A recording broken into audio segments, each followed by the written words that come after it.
Assalamualaikum warahmatullahi wabarakatuh. Alhamdulillahil ahadil fardis somad, alladzi lam yalid walam yulad walam yakul lahu kufuwan ahad.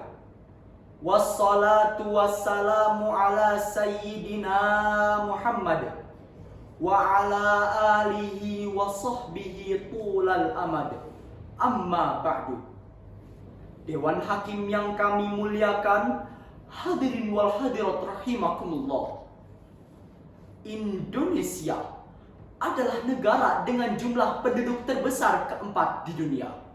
Negara dengan hamparan 17.000 pulau yang terbentang dari Sabang sampai Merauke, yang dihuni lebih dari 1.340 suku bangsa yang beraneka ragam bahasa, budaya, dan agama.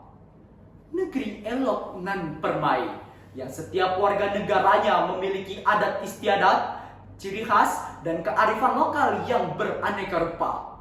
Sungguh keragaman ini membuat dunia terpana. Dengarlah bagaimana keindahan untayan nada lagu Solerang, Bengawan Solo, dan potong bebek angsa turut didendangkan di manca negara. Lihatlah bagaimana keunikan alat musik angklung yang mendapat pengakuan dari UNESCO dan dinobatkan sebagai World Heritage. Belum lagi gamelan yang dijadikan kurikulum tetap di New Zealand School of Music. Dan jangan lupakan seni wayang, batik, dan tari saman yang masuk dalam daftar warisan budaya negara. Selain itu, kuliner khas setiap daerah di Indonesia yang terkenal dengan kelezatan nan kaya rempah dan bangunan unik rumah-rumah khas setiap daerah turut menambah keragaman bangsa kita. Sejatinya, keragaman ini adalah aset kekayaan bangsa. Namun bak pisau bermata dua, sedikit saja terjadi gesekan, maka keragaman ini akan menjadi ancaman permusuhan, pertikaian, bahkan perpecahan. Bagaimana sejarah kelam konflik di negara kita pernah tertorehkan. Dari mulai konflik antar suku bangsa, konflik antar agama, konflik antar etnis, sampai konflik antar pro dan kontra terhadap pemerintah. Konflik-konflik tersebut menimbulkan gejolak luar biasa di tengah masyarakat. penanganan aparat yang terkesan lambat, pemberitaan media simpang siur tidak akurat, Menyebabkan konflik tidak berkesudahan mengendap dan berkarat. Hingga sahutan suara isak tangis para korban pun membuat kita tercekat. Pertumpahan darah yang menyebabkan anak bangsa sekarat bukan hanya dari anggota sipil, namun juga aparat. Dan yang paling mengkhawatirkan adalah ketika konflik ini membuat suatu golongan tertekan, merasa dianaktirikan, hingga teriakan memisahkan diri dari negara kesatuan pun tak dapat dielakkan. Jika hal ini terus dibiarkan, maka tidak mustahil negara kesatuan Indonesia akan tercerai-berai, kemudian terhempas dan tinggal kenangan. Lalu hadirin, bagaimanakah seharusnya sikap yang kita implementasikan agar tercipta kedamaian di tengah keragaman?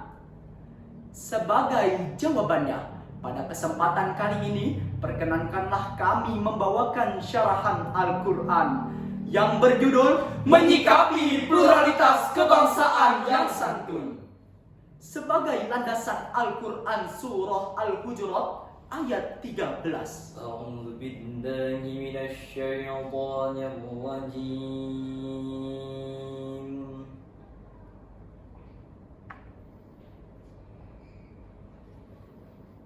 Bismillahirrahmanirrahim.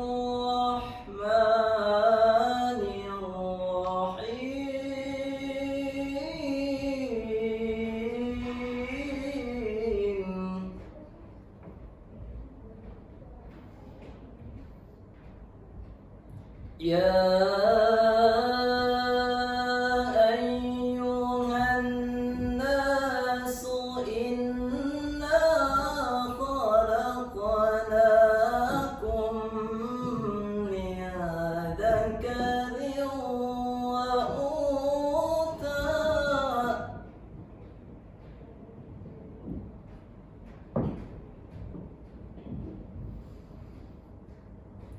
وجعلناكم شعوبا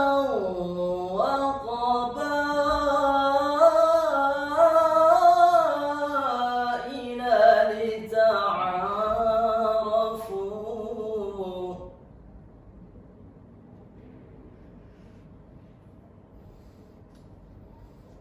إن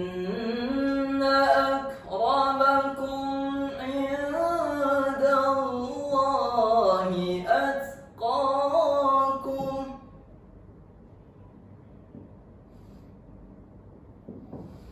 إن الله عليم خبير.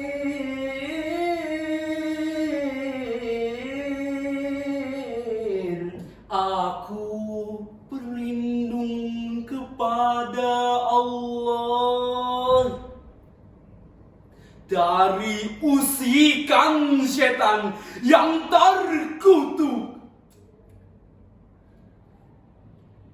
Dengan menyebut nama Allah yang Maha Pengasih lagi Maha Penyayang. Wahai manusia, sesungguhnya kami telah menciptakan kamu dari seorang laki-laki dan seorang perempuan. Kemudian kami menjadikan kamu berbangsa-bangsa dan bersuku-suku agar kamu saling kenal mengenal. Sesungguhnya orang yang paling mulia di antara kamu di sisi Allah ialah orang-orang yang paling bertakwa.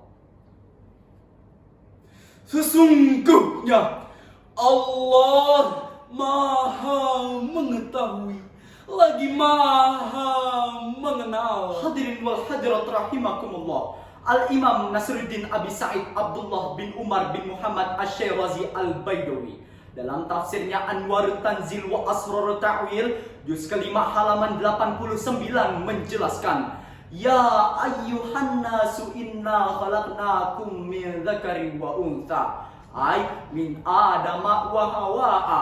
Artinya Allah menciptakan manusia dari sesosok Adam dan Hawa. Wa ja'alnakum syu'uban wa qabaila lita'arafu, ay liya'rifa ba'dukum ba'da la litafakhuri bil aba'i wal qabaili, supaya saling mengenal sebagian kamu dengan sebagian yang lain, bukan untuk saling berbangga diri dengan nasab dan golongan.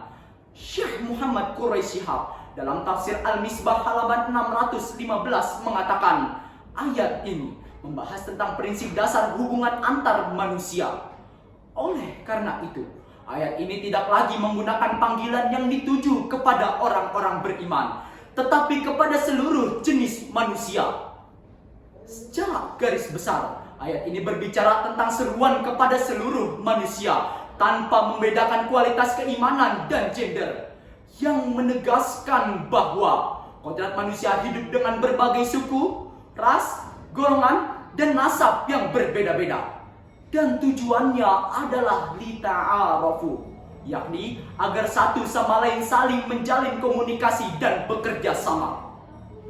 Hadirin wal hadirat rahimakumullah, banyak di antara kita yang menjadikan perbedaan sebagai alasan permusuhan dan pertikaian. Hal ini diperparah oleh ulah para oknum yang memancing di tengah air yang keruh, memanfaatkan pertikaian antar anak bangsa sebagai ajang mendukung politik menuju kekuasaan. Mereka dengan sengaja memercikan bensin di tengah kobaran api, Sehingga pertikaian yang seharusnya dapat dilerai justru semakin menjadi-jadi. Dan semua konflik itu bak bola salju yang terus bergulir dan mengancam keutuhan bangsa. Hadirin, relakah kita jika bangsa yang dibangun dari tetesan darah pahlawan dan syuhada hancur lebur karena ambisi sebagian golongan saja? Lalu bagaimanakah seharusnya kita menyikapi pluralitas kebangsaan ini? Sebagai jawabannya, tertera di dalam Al-Quran Surah Al-Ma'idah ayat 48. ولو شاء الله لجعلكم أمة واحدة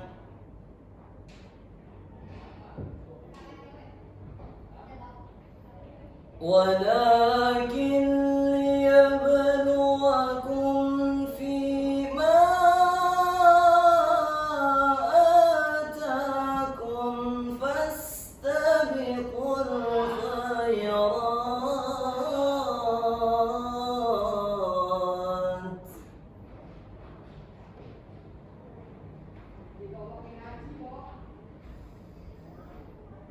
إلى الله مرجعكم جميعا فينبئكم بما كنتم فيه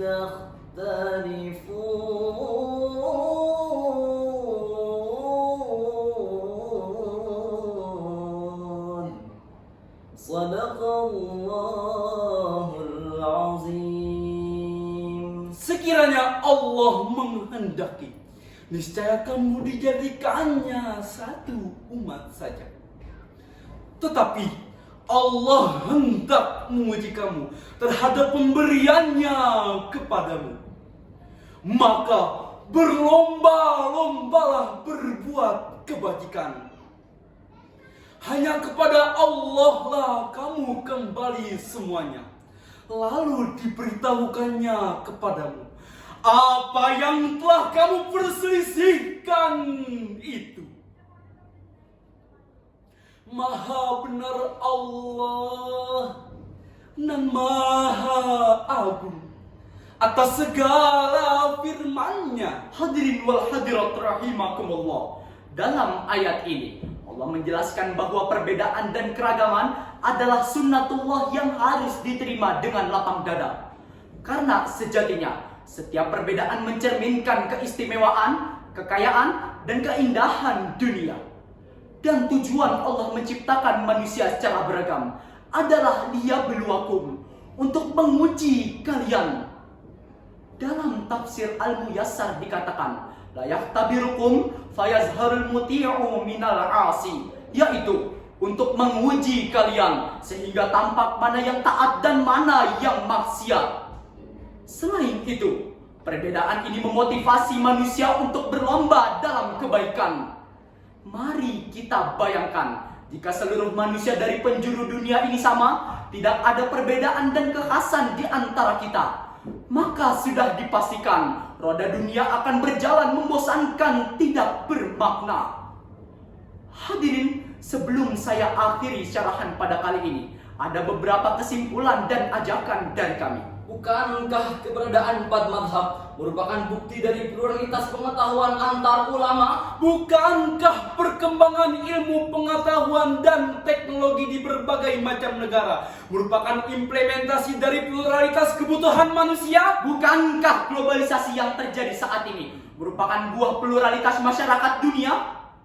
Perbedaan adalah kodrat ilahi. Mari kita saling menghargai dan bertoleransi. Keberagaman adalah ciri bangsa ini. Maka Pancasila dan Bhinneka Tunggal Ika adalah tempat kita kembali.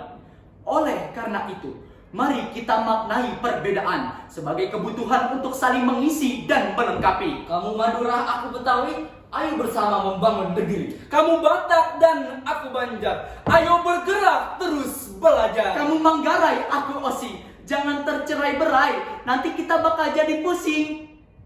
Demikian syarahan Al-Quran yang dapat kami sampaikan. Kurang lebihnya mohon maaf. Wabillahi taufiq wal hidayah waridha wal inayah. Wallahul muwaffiq ila aqwamit thoriq. Summa salam. Assalamualaikum warahmatullahi wabarakatuh.